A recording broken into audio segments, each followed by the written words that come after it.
Olá pessoal, eu sou Curti Mendonça, estou aqui hoje para mais um vídeo do meu canal do YouTube, Curti Mendonça, sobre mais um jogo psicológico narcisista maligno.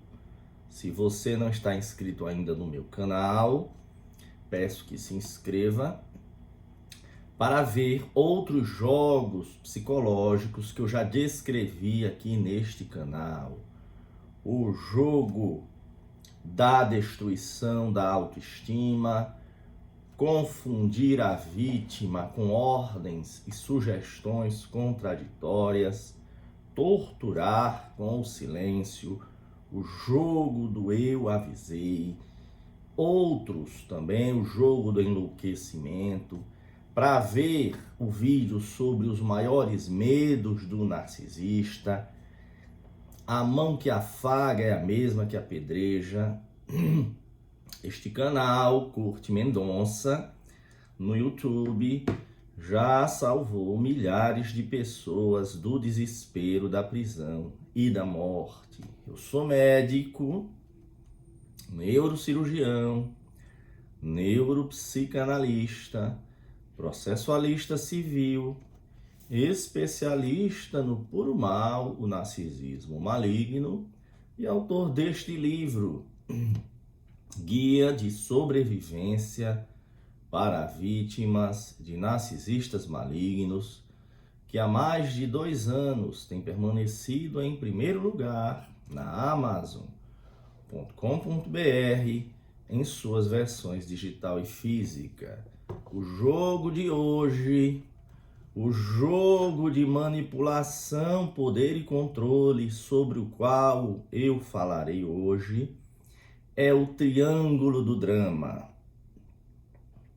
O título do vídeo é Triângulo do Drama, da competição e da discórdia. Se você quiser marcar uma consulta ou consultoria online, numa dessas 4 dimensões de formação, médica, saúde mental, jurídica e sobre relacionamentos disfuncionais, o e-mail está aqui embaixo, no primeiro comentário fixado e na descrição do vídeo, vítimas de narcisistas malignos@gmail.com. Então vamos explicar o jogo do triângulo do drama, da competição e da discórdia.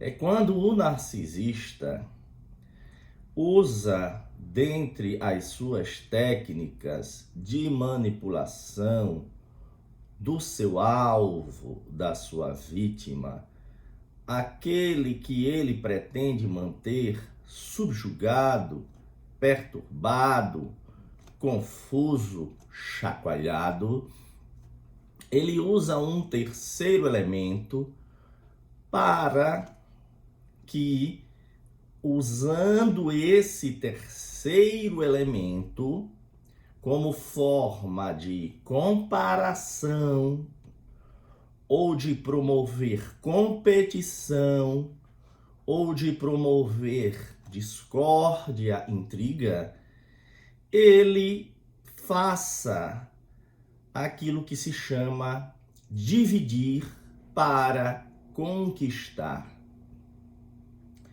Quanto mais o narcisista mantiver as pessoas que estão sob as suas esferas de influência divididas, intrigadas, competindo, mais poder e controle é concentrado nas mãos do perverso dissimulado narcisista, que é uma pessoa que vive para explorar pessoas. Narcisista é um predador de seres humanos, é um ser humano que preda seres humanos. E ao viver usando uma série de técnicas de manipulação para incrementar o seu poder e controle sobre os seus alvos, ele obtém combustível, retorno para se alimentar. Como narcisista, ele é desprovido de emoções positivas que ele soterrou ao longo do seu desenvolvimento. Por isso, o narcisista tem uma posição cristalizada, distorcida de sua personalidade, em que ele encara as emoções positivas como fragilidades, como flancos, como vulnerabilidades a serem invadidas e exploradas. E assim ele possa sugar o máximo de recursos que ele puder sugar da vítima. Poder e controle, combustível, saber as pessoas reagirem com emoções positivas ou negativas às suas intrigas, provocações, instigações e sugar os recursos dessas pessoas tudo isso junto. É a razão de viver do narcisista, que é um explorador serial. O narcisista procura sugar as suas vítimas até a última gota. Então, eu falei que o jogo da triangulação, da competição e da discórdia, neste jogo, o narcisista traz terceiros elementos. Eu não falei terceiras pessoas, porque dentre as modalidades de triangulação, a clássica é que o narcisista use terceiras pessoas para a competição, para a discórdia, para fazer drama e caos. Porém, a triangulação não necessariamente ela é implementada com o emprego de pessoas. Ela pode também ser implementada com o uso de animais de estimação ou até mesmo com objetos. É o que nós vamos explicar usando alguns casos de pacientes que nós temos tratado no suporte online, nessas 4 dimensões, na parte de neurologia, neurocirurgia, neuropsicanálise, processo civil e o suporte especializado a vítimas de relacionamentos predadores disfuncionais narcisistas malignos. Quem acompanha os meus vídeos sabe que eu procuro fazer sempre a correlação da teoria abstrata com casos concretos, do abstrato para o particular, o concreto ou vice-versa, dos exemplos práticos para a teoria geral, aquilo que nós fazemos no método científico, indutivo e dedutivo. Então vamos ver o exemplo mais típico em que o narcisista usa pessoas reais para jogar umas contra as outras e daí armar confusão, atear fogo e ficar assistindo as pessoas se digladiarem, se matarem, se atacarem, enquanto o narcisista, que faz esse jogo de triangular umas contra as outras de uma forma perversa, dissimulada, para que divida para conquistar e reforce o seu poder e controle. Davi, um paciente que me procurou totalmente espoliado emocionalmente, com a sua saúde debilitada, espoliado financeiramente, pela convivência com um núcleo familiar originário totalmente perturbado, cuja chefe, cuja articuladora do circo de intriga deste círculo era a mãe de Davi, uma senhora vitimista que faz aquele papel de senhorinha coitadinha, vítima de tudo e de todos. Com isso, Davi, que é filho do primeiro casamento dessa senhora narcisista, perversa, oculta, camuflada, vitimista, cresceu odiando o próprio pai. Davi é filho do primeiro casamento desta narcisista, porque contava ela que o pai biológico de Davi tinha exigido, dentre vários malefícios que tinha cometido contra ela, essa senhoria que posava de vítima e santinha, que a tinha maltratado verbalmente, fisicamente, e chegou ao ponto, dizia ela para Davi, tinha exigido que ela fizesse o aborto da gestação de Davi.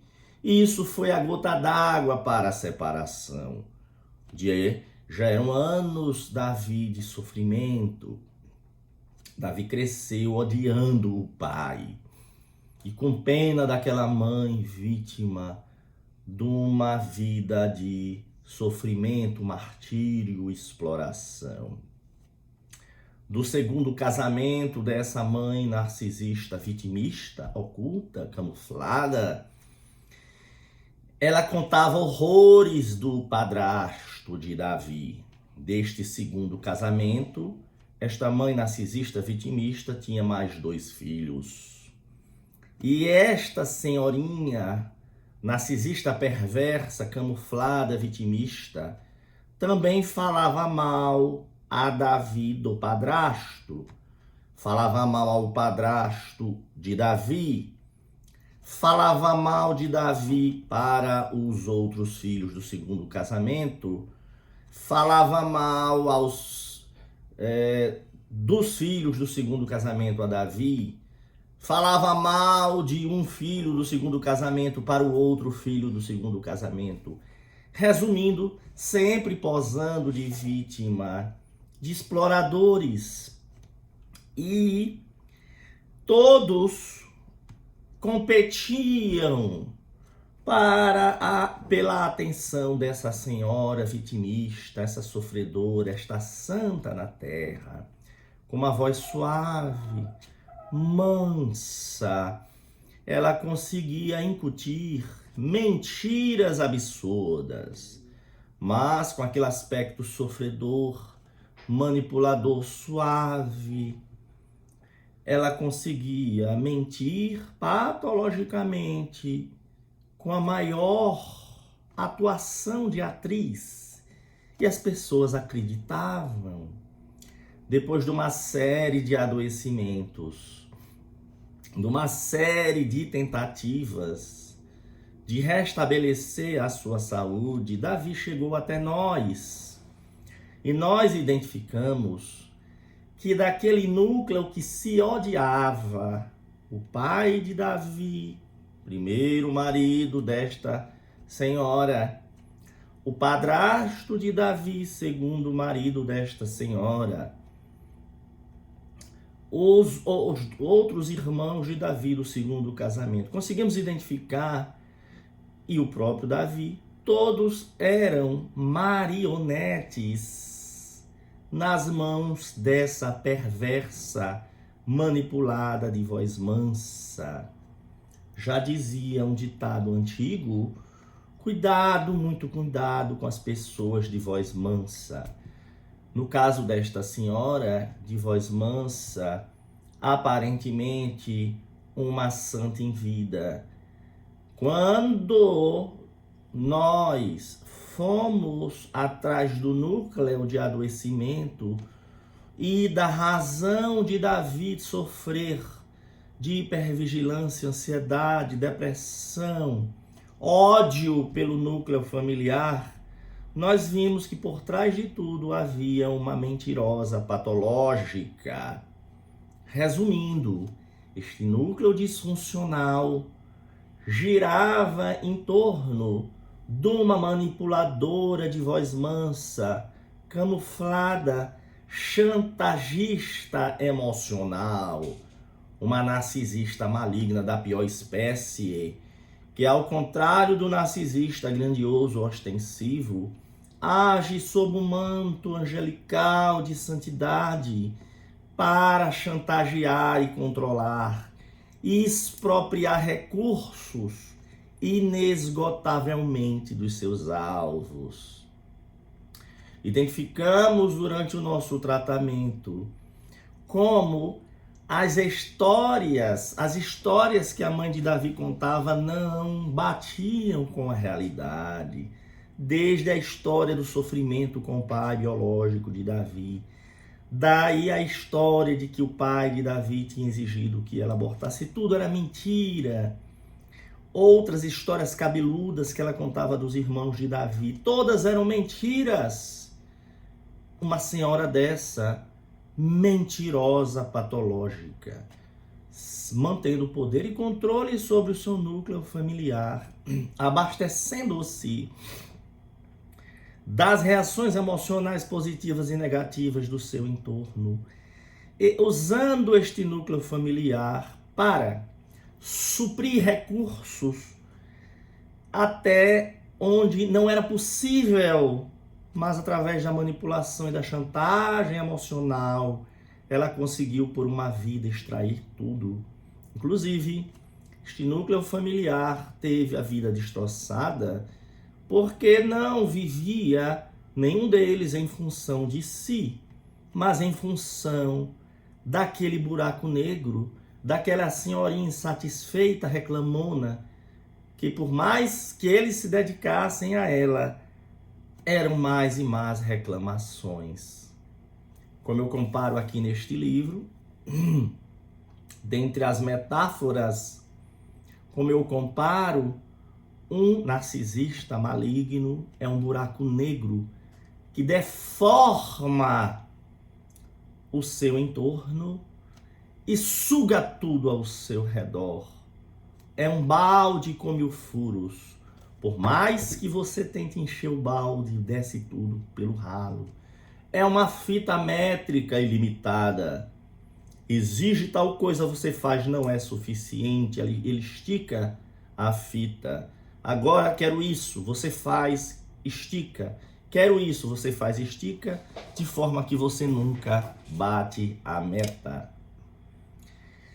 Vamos agora falar do triângulo do drama, da competição e da discórdia, com personagens imaginários, fictícios, que é o que pode, numa das suas modalidades, adotar a forma do ciúme fabricado, incutindo na vítima a ameaça de perda. Júlio chegou até mim após um relacionamento, ele estava num relacionamento de 16 anos, 15 anos de casamento com uma médica, que desde o início do namoro, por onde ela passava, dizia para Júlio, por onde passava em termos de estudo e trabalho, que havia muitos homens, inclusive mulheres, flertando com ela, que ela não sabia porquê, mas ela era muito paquerada, recebia muitos convites, muitos homens e mulheres a admiravam, dando indiretas dizendo o quanto o marido dela, ou seja, Júlio, era privilegiado por ter uma mulher tão maravilhosa assim. Isso aconteceu desde o namoro, estudo, trabalho. Era como a mulher tivesse um doce que atraía uma série de pretendentes. Júlio ficava confuso porque a esposa fazia questão de contar as investidas e ele até ficava confuso porque este mel, porque nem havia tanta razão assim, porque não era nenhuma miss. E ao questionar por que ela não rechaçava essas investidas, ela dizia porque ela exercia uma atração inevitável por homens e até mulheres. E Júlio não viveu esses 16 anos com medo da perda. E usando este ciúme fabricado com estes flertes imaginários, Júlio não se lembrava de um único mês em que a esposa não ameaçasse acabar o relacionamento, o casamento. Todo dia Júlio acordava com a impressão de que aquele seria o último dia. Foram 16 anos, com uma espada pendente na cabeça. Ele sentia todos os dias que o prazo de validade dele tinha expirado. Quando Júlio chegou até nós para tratar a sua saúde degringolada, procurando suporte neurológico, porque achava que tinha um tumor cerebral, tinha uma dor que ninguém resolvia, e já estava tratando desarranjos gerais da sua saúde, hipertensão, arritmia, alterações hormonais, dores crônicas. E após a avaliação neurológica, em que a gente aprofundou o bisturi da investigação, descobrimos que a vida de Júlio era uma vida de hipervigilância constante e de uma convivência sugadora tóxica da esposa. Foi preciso um trabalho neuropsicanalítico e especializado na área do narcisismo maligno para que Júlio enfrentasse a negação, a resistência de que toda aquela sua situação de insegurança, imprevisibilidade, drama e caos decorria de, ao longo desses 16 anos, ele ter vivido com foco na manipuladora, perversa, dissimulada, narcisista. Após o trabalho de suporte, Júlio se preparou, bolou estratégias médica, psicológica e jurídica e finalmente rompeu com a manipuladora perversa, mas descobriu que esta tática, ao ela criar situações de 1000 pretendentes, ele descobriu que a maioria era inexistente e outros pretendentes é que ela dava corda. Ela dava corda, dando brechas para pessoas com quem ela trabalhava achassem que ela estava disponível para aventuras amorosas e depois recuava. E em alguns outros casos ficava a dúvida. Resumindo, eu disse para Júlio, você vai ficar a vida inteira nessa incerteza, imprevisibilidade, drama e caos. Está na hora de você romper esse padrão sugador, espoliador.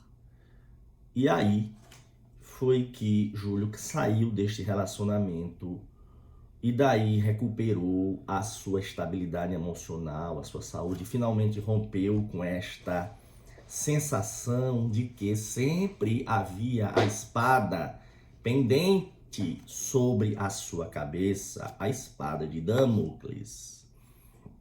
Mas o triângulo do drama, da competição e da discórdia ao longo desses muitos anos em que eu estudo narcisismo maligno, sou especialista nisso, sou autor deste livro, Guia de Sobrevivência para Vítimas de Narcisistas Malignos. Aqui eu explico jogos psicológicos, manipuladores narcisistas, as metáforas em que eu comparo os narcisistas na nossa vida, as características, a questão do ciclo do relacionamento abusivo. É um livro muito simples e tem permanecido em primeiro lugar na Amazon, na categoria de abuso sexual, saúde, boa forma e dieta.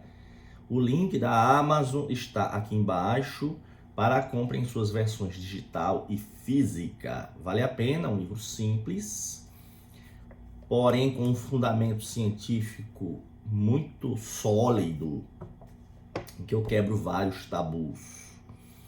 E ao longo desses anos de suporte, eu tenho pego vários casos em que o narcisista, lembrando que o narcisista maligno não possui gênero, existem narcisistas malignos homens e mulheres, não é nada ligado ao sexo, existem narcisistas malignos em todos os contextos, seja na nossa família original, seja nas relações de amizade, de trabalho, de religião, em relações amorosas, afetivas, em relações econômicas e profissionais, porque os narcisistas têm um modus operandi explorador dos outros.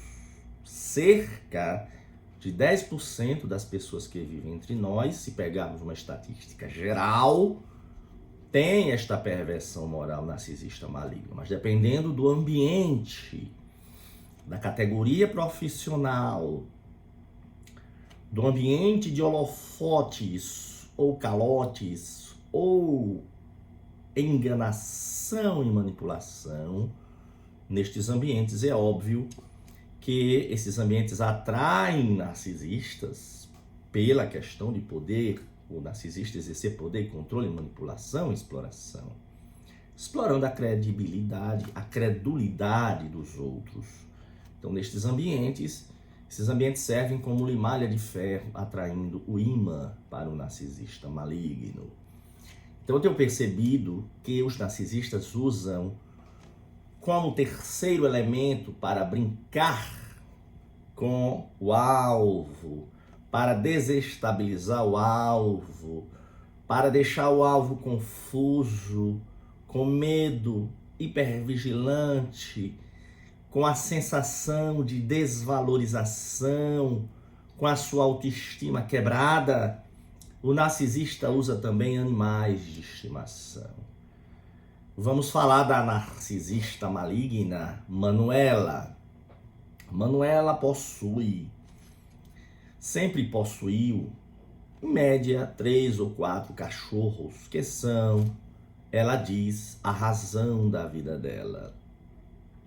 Manuela tem redes sociais dos cachorros, faz parte de uma organização de defesa de cachorros abandonados. Com a filha única, Manuela não tem atenção, afeto, cuidado de mãe. Todo o afeto, entre aspas, e a atenção e o cuidado são para os cachorros. A filha de Manuela cresceu invejando cachorros. Quando criança, foi solicitada a desenhar na escola o que gostaria de ser no futuro. Ela desenhou que gostaria de se transformar num cachorro. Perguntada por quê, a criança respondeu porque assim talvez tivesse a atenção e o cuidado da mãe. Porque a mãe só dava atenção e cuidado para os cachorros e não para ela. O marido de Manuela comia o pão que o diabo amassou, pois a filha passou a odiá-lo. A filha do marido de Manuela. E Manuela passou a odiá-lo progressivamente por envenenamento destilado em sua mente contra o pai. o marido de Manuela, sofria depreciação, humilhação e ouvia repetidas vezes que a esposa dizia para ele: prefiro beijar a boca dos cachorros a beijar a sua boca. O marido de Manuela, um homem cortês, honesto, trabalhador, atlético e bonito. E Manuela triangulava a filha contra ele, aquela triangulação de pessoa contra pessoa, e triangulava o marido com os cachorros e depreciava o marido dela, triangulando-o com outros homens que ela dizia serem exemplo. Enquanto que o marido de Manuela foi um homem sempre dedicado à família, um homem que trabalhava incansavelmente para dar conta dos gastos de luxo da esposa e dos cachorros da esposa, e vivia nadando contra a maré para granjear a atenção da filha, que era sabotada pela esposa. Desta forma, o marido de Manuela adoeceu até quase entrar em colapso. A Manuela, uma narcisista maligna, manipuladora, então usava manipulação entre pessoas, manipulação entre pessoas reais, entre manipulação em pessoas imaginárias, com muitos pretendentes, contando fantasias com outros pretendentes, a maioria deles inexistentes, para incutir o ciúme, triangulava a filha contra o pai, de forma que foi causando uma alienação parental, à medida que essa criança foi crescendo, triangulava a filha com os cachorros, de forma que a filha dizia que queria ser cachorro para ganhar a atenção da mãe, triangulava o marido com os cachorros, ou seja, esta mulher é uma narcisista da pior espécie, porque através desses toques desestabilizadores e dessa agressão dissimulada, ela passa para a sociedade na internet a imagem de uma pessoa exemplar por amar os cachorros. Só quem convive com ela na intimidade é que sabe que esta imagem de benfeitora dos cachorros é só uma fachada para atrair a atenção da plateia.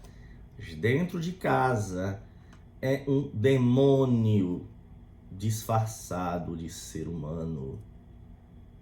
Eu costumo dizer que o inferno está vazio, porque todos os demônios estão entre nós, os narcisistas malignos, que são lobos em pele de cordeiro.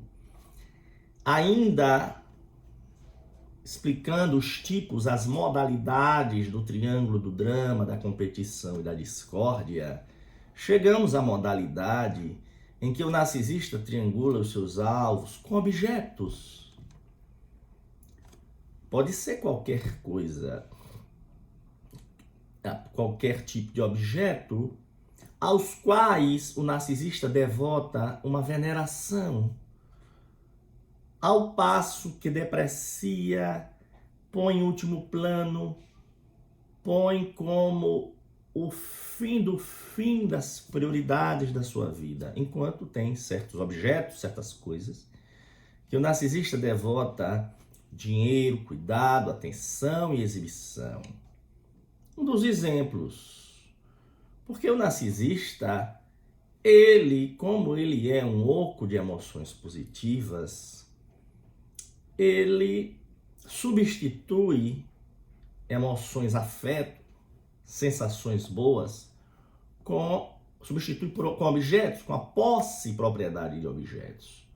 Daí porque o narcisista tende a ser fetichista, dá muito valor a coisas que possa passar a imagem de poder, de requinte, de destaque social. Isto passa a imagem de que o narcisista tem poder e controle. Pessoas e coisas para o narcisista são equivalentes e intercambiáveis. Tudo serve aos seus propósitos de brilhar, apagando os outros, ascender, subir, prosperar, sugando os recursos alheios. Mas, muitas vezes, o narcisista, apesar de ver pessoas e coisas como equivalentes, faz questão de colocar as pessoas com quem ele convive intimamente abaixo dos objetos, certos objetos, que ele prefere como hobby, como interesse maior. Vejamos o exemplo de Mário, um narcisista grandioso, um narcisista pavão, um narcisista gabola, porque existem narcisistas ostensivos gabolas, pavões, existem aqueles dissimulados.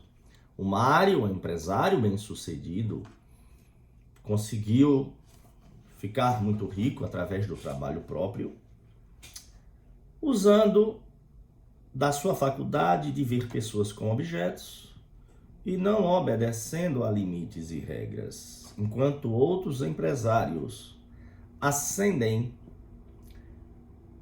jogando as regras do mercado e ao mesmo tempo valorizando a dignidade das pessoas humanas. Mário passou a perna em sucessivos sócios, gerentes, braços direito, foi espoliando e deixando uma esteira de destruição na sua carreira de negócio. Enquanto Mário vivia um mundo de exibição para várias mulheres, colegas, clubes sociais, a filha e a mulher de Mário viviam no mais absoluto racionamento em casa. Mário exibia carros de luxo, era o fetiche maior dele, carros de luxo. Nunca teve menos de 3 ou 4 carros, de muito caros, de marcas muito famosas. Mário sempre viveu para esses carros, para exibi-los, para se entreter neles. Tudo para os carros, em função dos carros, das marcas mais luxuosas, que eu não vou nem mencionar quais são. Mário, o nome é Mário, vivia sempre em função dos carros. Chama a atenção neste caso é que Mário, a desproporção como ele abre a mão para o que for preciso em relação aos carros, e como ele fecha a mão o máximo possível em relação à esposa e à filha.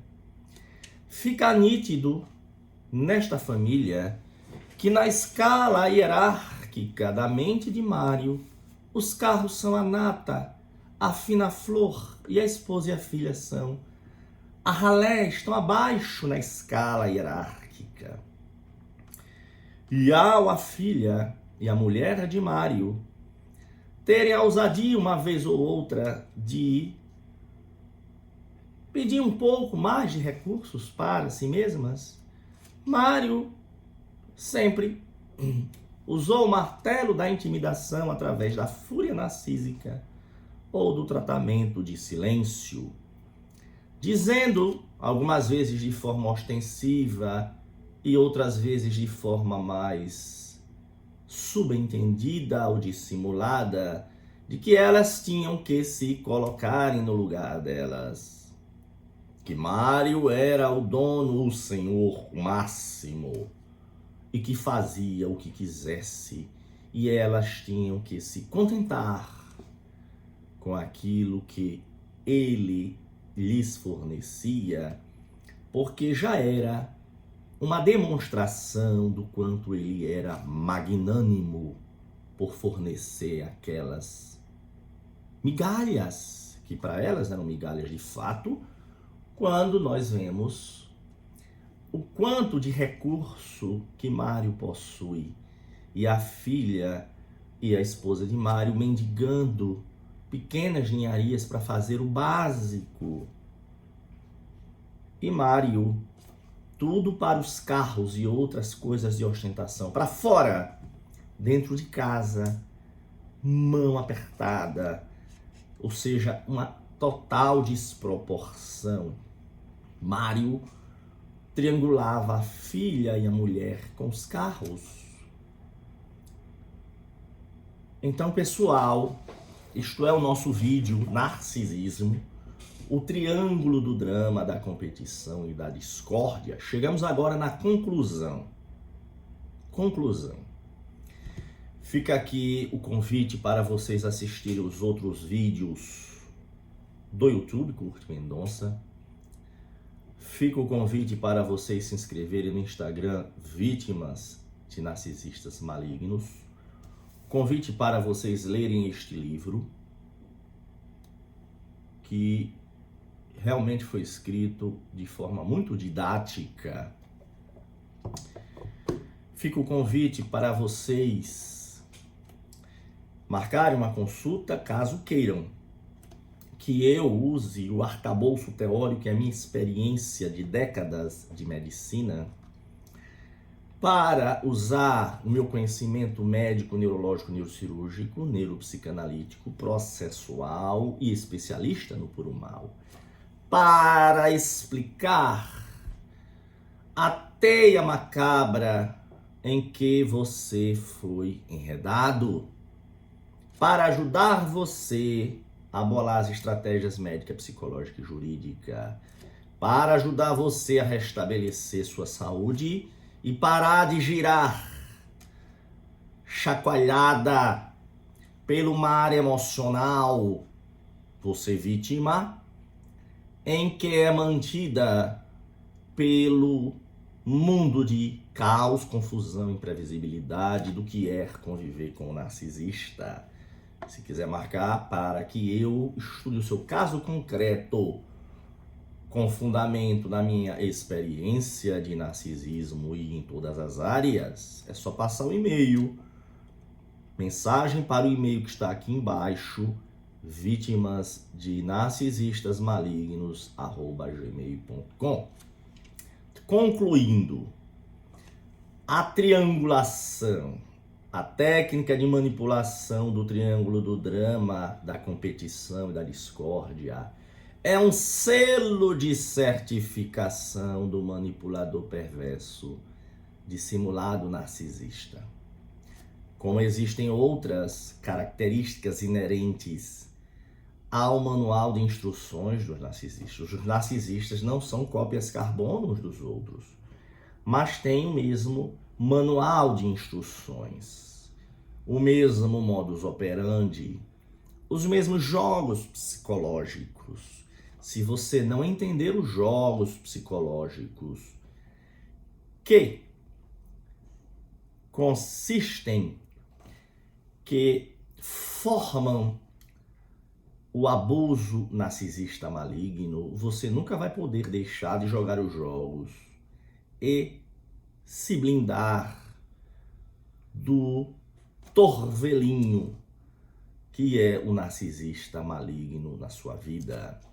O narcisista é capaz de atear fogo em qualquer ambiente, metaforicamente falando, drama, triangulação, discórdia, e depois ficar assistindo ao circo pegar fogo.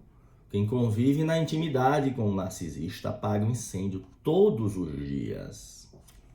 É que o narcisista precisa manter a vítima num ambiente de confusão e imprevisibilidade para ela ficar rodopiando no mar emocional e não lhe reste tempo para pensar nela mesma.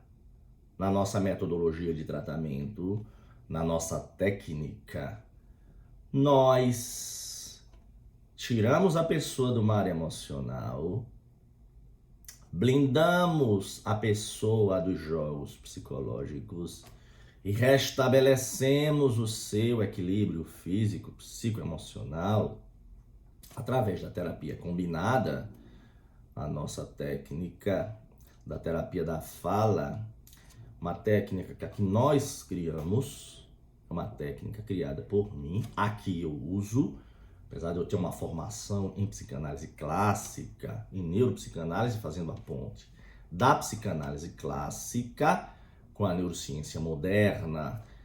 Minha formação não é só freudiana, tem lá Melanie Klein, Winnicott, Bion, Kohlrodt, Kernberg e outros, e muitos outros. Portanto, pessoal, se vocês tiverem gostado do vídeo, óbvio que nós não esgotamos o tema aqui. Aqui não é um seminário, aqui não é um curso. Se tiverem gostado, deem o like, façam seus comentários, deem seus depoimentos, compartilhem. Quanto mais vocês engajarem, o algoritmo do YouTube vai fazer com que este vídeo chegue a outras pessoas. Lembrando que este canal Curte Mendonça tem salvado milhares de pessoas do desespero, da prisão e da morte. Muito obrigado pela atenção de vocês.